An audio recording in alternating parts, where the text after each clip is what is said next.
I did not flip the camera today, so you're going to see stuff backwards. I don't think it's nothing important today. I'm just going to show you the stuff that I bought while I was in Canada. And let me say, well, it was a week ago. I've been here a week, and I just now unpacked all this stuff because we had so much other stuff going on. We went thrift store shopping, my daughter and I. She caught the thrift store bug for me. So she is a great thrift store shopper, and she finds some great stuff. And I think Canada definitely has better thrift stores than we have right here. I just think the Canadians in general seem to be, they're very good at repurposing. They are very efficient and reuse a lot of stuff. So we found some really good stuff, and it was really cheap. What made it even cheaper was all these prices are in Canadian dollars, and when you do the conversion in American dollars, it's even cheaper. So, first thing, I found these rulers because I bought them because I thought I would make some Christmas ornaments out of them, like the yardstick Christmas ornaments we're making. And I was going to have my husband cut them. And then after I bought them, he said, do you realize that they all have metal edges? So, my question to you, is there a way to cut through a ruler that has a metal edge? Or should I use them for something else? Or should I use them as a ruler? Or maybe I'll just put them in the antique store. They're pretty cool. They're old. They've been used. And they're thick. I think I may save one of these for me because I don't like those cheap plastic rulers that you buy today. Here is something very Canadian, has a maple leaf on it. I kind of feel like that is hand carved. I think I might just rub this with some food safe oil and make it look a little better, and it might go in the shop.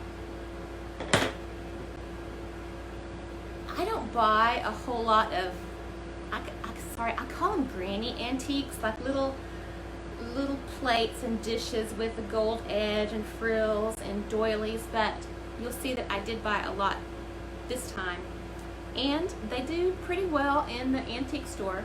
This one I really liked because, you see, it was 50 cents, 50 Canadian cents, so I don't know what that is, like 35 American. It is Green Gables near Charlottetown, Prince Edward Island. So, that's where Anne of Green Gables was, right? And it's Gladstone bone china made in England. So, I thought that was really pretty. This is not something that I would ever buy, but let me tell you why I bought it. Because it was slight and it fit in my suitcase. One of the thrift stores we went to had a bag sale. It was $5 for a garbage bag full of stuff, and I found some stuff that I liked, and then I thought, I just got to go around the store finding small stuff that'll fit in my suitcase just to fill up that bag. So most of what you see today came in one bag for $5 Canadian, which is $4 probably American dollars. So this is going to Cleveland, not in my house. This did not come from the bag sale, and these are not old, they're new, used, but they were a quarter piece, and I was looking for holiday stuff to go in my booth. So let me go ahead and do the rest of the holiday stuff. Santa salt and pepper shakers. This was not part of the bag sale, but these were really cute. These are very old, but they're cute. They're gonna go probably to Cleveland, unless my sister wants them. Then there was a little Santa. He's not really old, but he's in good shape, and he fit in my bag. I bought 4 matching frames. They are in very good shape. 50 cents a piece, so $2 for the whole thing. I bought this. I used to make bracelets out of these, but I think this has been worn so much that it wouldn't be a very good bracelet. So I'm not sure what I'm going to do with that. I bought 2 bags of poker chips for no reason other than they're red, white, and blue, and they're going to be in our 4th of July or patriotic decor next year, and I'll probably just put them in some mason jars, which I bought because they have some special mason jars in Canada. Can you see that? You can't even see that, can you? It says Canadian mason jar made in Canada. So I couldn't pass that up. It was $0.25. And then these next 2, I've only seen these in Canada. They are crown jars, also made in Canada. My daughter Lauren found some a few years ago, and they all have glass lids and the zinc screw-on tops. She found, I think she found 20, and she put them all in her suitcase and flew to California with them. And they're great for storing. Look, somebody stored cornstarch in there. I have some in my pantry that have beans and raisins and stuff like that in them because they fit on the shelves really nice, and they're really pretty if you have open shelving. So this is probably going to stay with me. Then I found a bag full of, I guess they're just candle cups, candle holders. I'm not going to use them as candle holders. I'm going to use them as feet. Have y'all seen the, like people that use a cake pan or a tray or cookie sheet or something, and they put the little feet on them and then spray paint everything and make a table riser or something, like it just raises it up off the counter to make it look a little nicer. So these are all going to be feet. There's some, actually these small ones in here. Let me take, I haven't even opened this yet, so let me take one out. See that little candle cup? I'm thinking about, I also bought this. This was $1, a Canadian dollar. I'm thinking about putting feet on it. I don't know, these may be too big for this. So I might find a bigger one. I don't know, the proportion doesn't look quite right. So anyway, that's my thought. That's why I bought so many candle cups. My daughter knows that I love salt and pepper shakers. So she had already bought some for me, and then we just found some almost every place we went. And I knew that she already had some, so I brought my tools and wire. And then I found a whole bunch of buttons too. So I made ornaments while I was there out of the salt shakers, and just put old buttons on top. So these, let me show you how many I have. Here's another. Here's another. Y'all, I have a lot. We spent one afternoon just making Christmas ornaments. And actually, there, it was definitely cooler. It felt much more fallish, and we even had frost one day. They didn't want us to talk about fall and winter coming because they get it bad there. The way we are about wanting summer to end, they are about wanting winter to end. And then I found this cute little set. At first I thought the red would make really pretty Christmas ornaments, but I kind of hate to break this set up. Part of the bag sale, they had a lot of sewing supplies, so I love rickrack. I always use rickrack in different projects and stuff, so I just stuffed the bag full of rickrack. And the same place with the Sewing Notions had a bunch of buttons. Y'all know I needed buttons, right? I have a problem. I have a problem with buttons. But, see, I already used some on the Christmas ornaments, and I could just put these little bags in the antique store, but I probably won't. I'm probably going to keep them. I've got some Christmas projects planned with the red and green buttons and with the black buttons. So I don't know, what would y'all do with buttons? Y'all leave a comment and let me know what you want to do with buttons. And see the bowl? I found 2 of these bowls. They're in really good shape, so I'll probably clean them like I've showed y'all how to do that before. Clean wooden bowls, and I'll probably use them to hold stuff in the shop. All right. Actually, I didn't buy this in Canada. I bought this in Cleburne at the Goodwill. It says, God bless our camper. So I'm not sure if that's going to go in now or if I'll save it for next summer and do like a camping thing.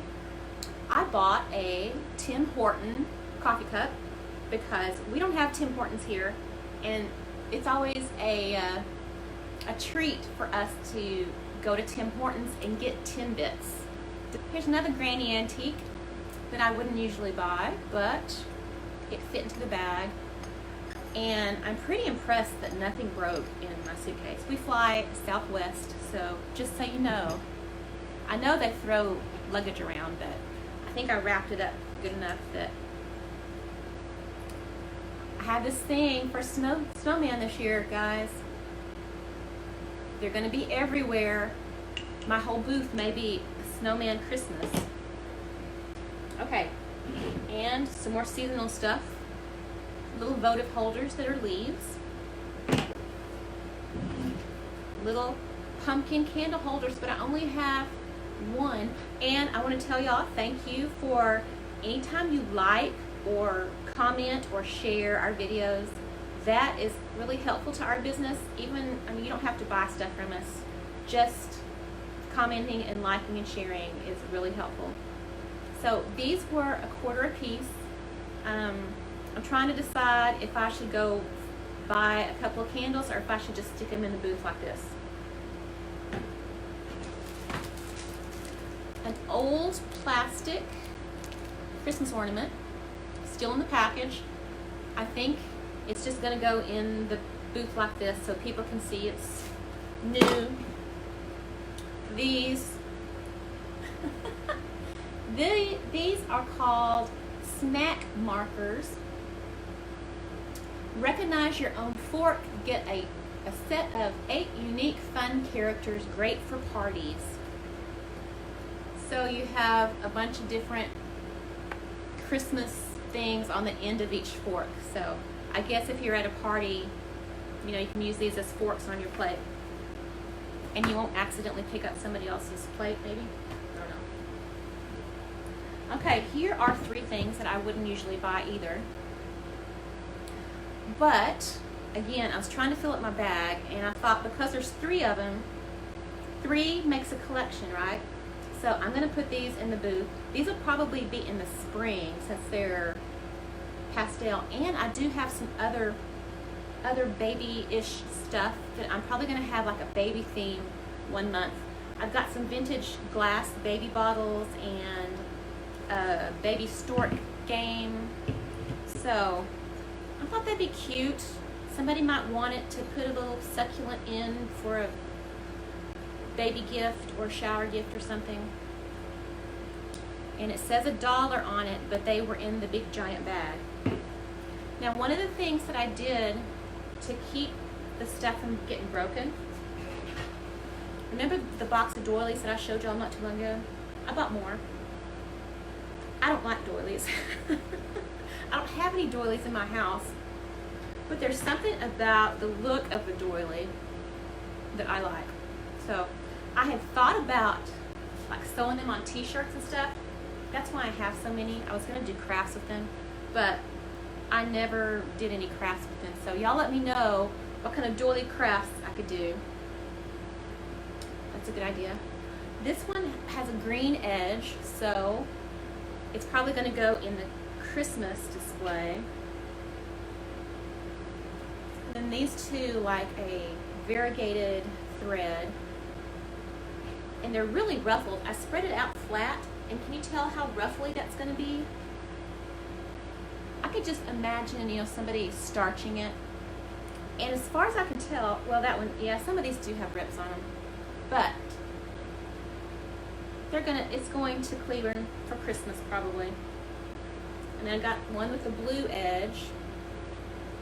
Somebody spent a lot of time on these. And then one, so these will probably go in the baby themed month. Then a small one. It does have a stain on it. So y'all in the comments let me know, how do you get stains out of old doilies and old linens? That one's just white with a ruffly edge. No stain on that one. And then this, okay, this has a really bad stain. I know I've seen one of these before, but I cannot remember what it is. It's fabric in the middle, and actually the doily is like tacked onto it, but this part has like pockets in it. There's 2 circles of fabric with pockets. So, and then it ties together.